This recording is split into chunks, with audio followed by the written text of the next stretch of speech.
ஒரே வார்த்தையில் சொல்லணும்னா அவன் எனக்கு தாய்மானவன். என்னோட நல்லது கெட்டது எதுவாக இருந்தாலும் முதல் ஆளாக வந்து நின்று அதில் பங்கெடுத்து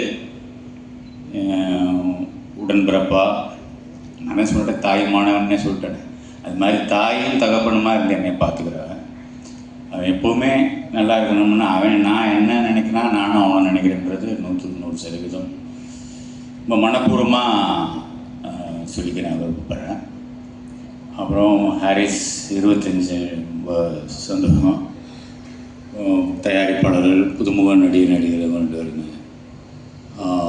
அதில் இந்த ஏதோ ஒரு டைலாக் சொல்கிறீங்களே, அந்த பொண்ணு அது நிம்மதியாக தூங்குன்னு சொன்னது. அப்புறம் நிம்மதியாக தூங்கி எழுந்தால் சரியாயிடும். தூங்கி எழுந்தால் சரியாயிடும். ஆனால் தூங்காமே ஒரு மனுஷன் வேலை பார்த்துட்டு இருக்காருன்னா அது ஏஆர் விஜய் தான். அதே மாதிரி ஹாரிஸ் ஜெயராஜையும் கேள்விப்பட்டிருக்கேன். நான் அவர் கூட ஒர்க் பண்ணதில்லை, கேள்விப்பட்டிருக்கிறேன்.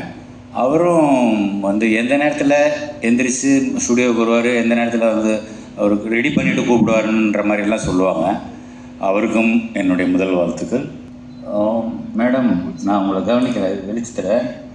உங்களோட நான் மிகப்பெரிய ரசிகன். மலையானை கூட்டம் பார்த்ததுக்கப்புறம் அதில் ஒரு காட்சி ஒன்று வரும்.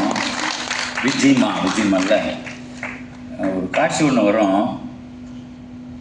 அந்த பையனை கொண்டுட்டு கொன்னதுக்கப்புறம் அந்த ரத்தத்தை துடைச்சிட்டு இருக்கிற போது அந்த ஐபால் ஒருத்தரையும் 2 பேரையும் திரும்பி அப்படியே உங்கள் மனசுக்குள்ளே இருக்கிறத வந்து கண்ணிலேயே காமிப்பீங்க. அது வந்து 100ல் ஒருத்தருக்கு தான் வரும். எனக்கு பிடித்த நடிகை ராதிகா மேடம் தான். அதுக்கடுத்து நீங்கள் என்னன்றதில் நான் சொல்லிக்கிறது. நன்றி. நான் உங்களை இன்னைக்கு சந்தித்ததில் ரொம்ப நன்றி, சந்தோஷம். நன்றி, வணக்கம். Thank you very much, Bala sir. Thank you so much. And I think in the evening எங்களுக்கு மட்டும் நீங்கள் ஸ்பெஷல் ஆக்கலை, விஜய் மேமுக்கும் ரொம்ப ஸ்பெஷலாக மாற்றிருக்கீங்க. டூ மெனி எமோஷன்ஸ் ஒரே ஈவெண்ட்டில் பார்க்கும்போது ரொம்ப நெகிழ்ச்சியாக இருக்குது. அண்ட் இந்த உறவு மொழியும் பார்க்குறதுக்கு ரொம்ப ரொம்ப சந்தோஷமாக இருக்குது. Thank you Bala sir once again. இத்தனை பேரும் காத்திருக்கக்கூடிய ஒரு நபரை மேடைக்கு கூப்பிட வேண்டிய தருணம் வந்தாச்சு. ஒவ்வொரு முறை விஜய் சாருடைய